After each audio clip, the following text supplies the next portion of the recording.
Okay, American Seminar students, I want to take a few minutes and talk about Americans in the Future, the Steinbeck essay. And he wrote this later on in his life, much later than he wrote our short story that we read. Um, this comes from the book that's called America and Americans. It's a collection of his nonfiction essays, and it's a book that I've really enjoyed for a long period of time, and I think it's really valuable.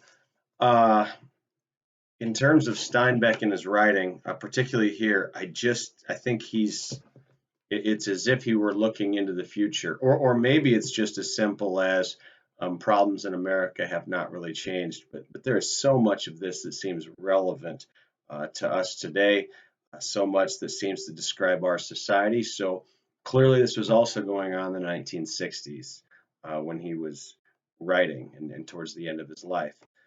So I just want to walk through some of the passages that stood out to me. I hope it was a valuable read for you.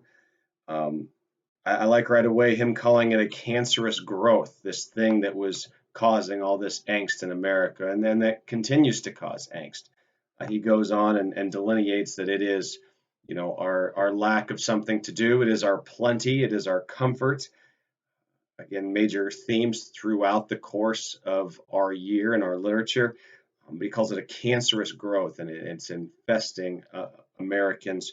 That and their inability to see the difference between right and wrong, or to say that the only difference is getting caught.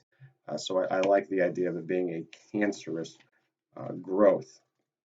And immediately he says that what's the difference between now and before? Before they had rules. They had rules that they followed, and they followed because that's what it took to get along as a society.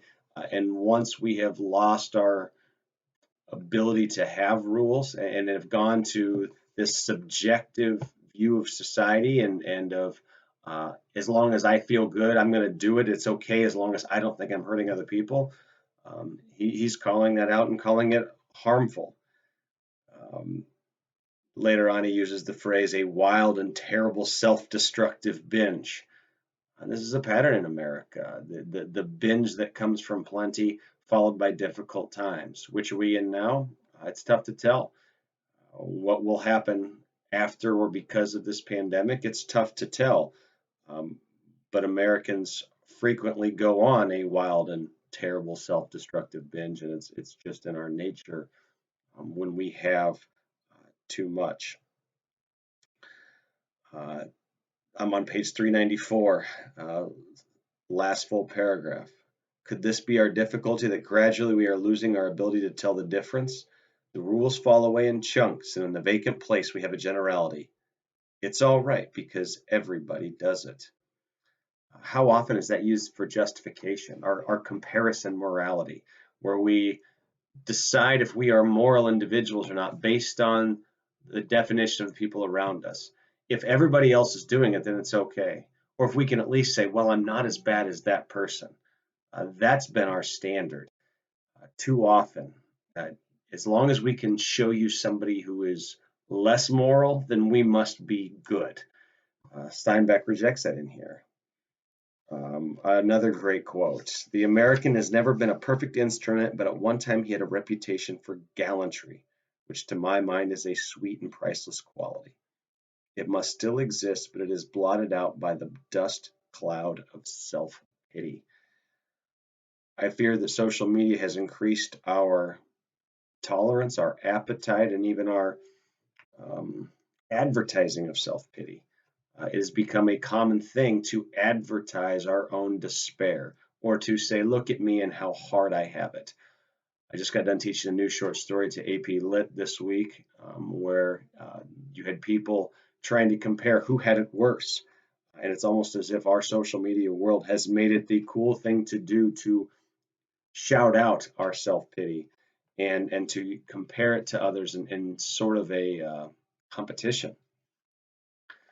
I like the end of that paragraph on 395. In the present climate of whining self pity, of practice sickness, of professional gold bricking, of screaming charges about whose fault it is, one hears of very few who do their own time, who take the rap and don't spread it around. it is though the quality of responsibility had been atrophied. In place of responsibility, we have often replaced it with excuses, with blame, with reasons why we didn't do what we were supposed to do. You get down to the comparison of dogs, is that what we're becoming, a national kennel of animals with no purpose and no direction? And if you read the short story this week, that's exactly the point he was making with Leader of the People. Once you lose a purpose, it is difficult to know where to go. And because we have experienced plenty, because we have gotten this thing that everybody said we should have, because we have luxury, so many have lost a purpose and the necessity to go and challenge themselves. That has Steinbeck very concerned in this essay. The passage in this that I have talked about in multiple classes that has always stayed with me ever since the first time I read about it is on 396. The first full paragraph in it where he starts with, "We are all also poisoned with things." How many things seem to create a desire for more things, more clothes, houses, and automobiles? He ends the paragraph, "We are trapped and entangled in things." You can decide if that's true for you, if that's true for American society, but man, that rings true for me. First sentence of the paragraph, "We are poisoned with things." Last sentence of the paragraph, "We are trapped and entangled in things." And in the middle, this great picture of our Christmases. Christmases for many families have gotten bigger and bigger and bigger. Just trying to buy a little bit of happiness for somebody and buy a little bit of love.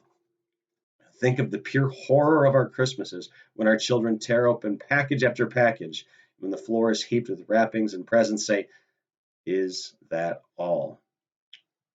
And then 2 weeks later, things are broken and go to the national trash heap, and we need a whole brand new round of presents to make ourselves happy again.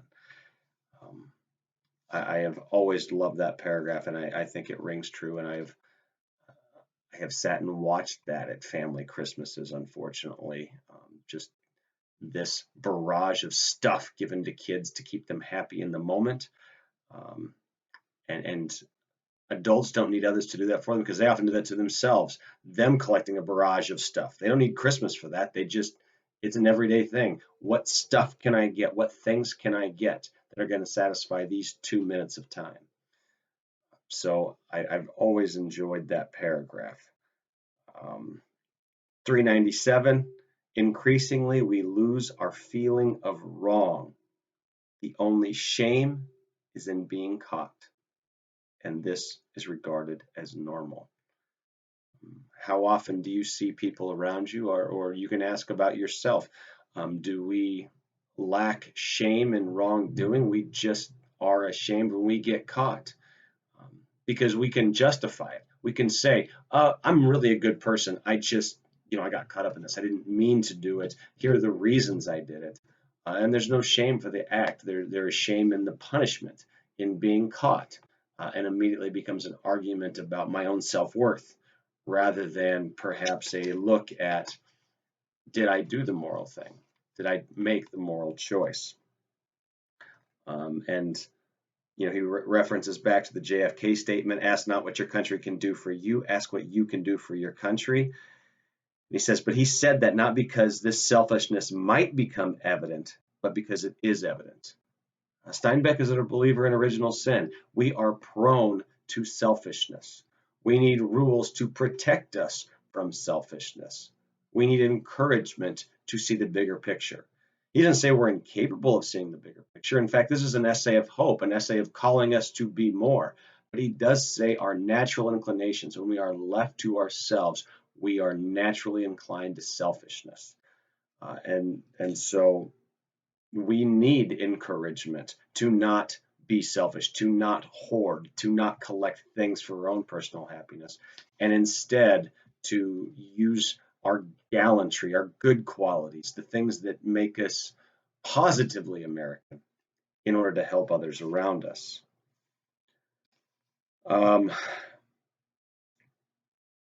page 398, we have the things and we have not had time to develop a way of thinking about them. Again, the idea of not being prepared for luxury. And that's something that's come up a lot. And you know, I like right before the space break on page 400, we have succeeded in what our fathers prayed for, and it is our success that is destroying us. You recall back to the beginning of the year, the Puritans, once they started making money, society crumbled. They wanted to be safe and to prosper, and that harmed their society. It was predicted on the City on the Hill sermon, or I'm sorry, later on in his writing. And here we see it happening in America all over again. And so if you read essays like this, it's easier now that we've been through a whole year for you to see these consistent themes throughout American society and American literature. So I would have loved to discuss this text with you live, but those are some highlights that I saw. John Steinbeck, America and Americans. This one, Americans in the Future.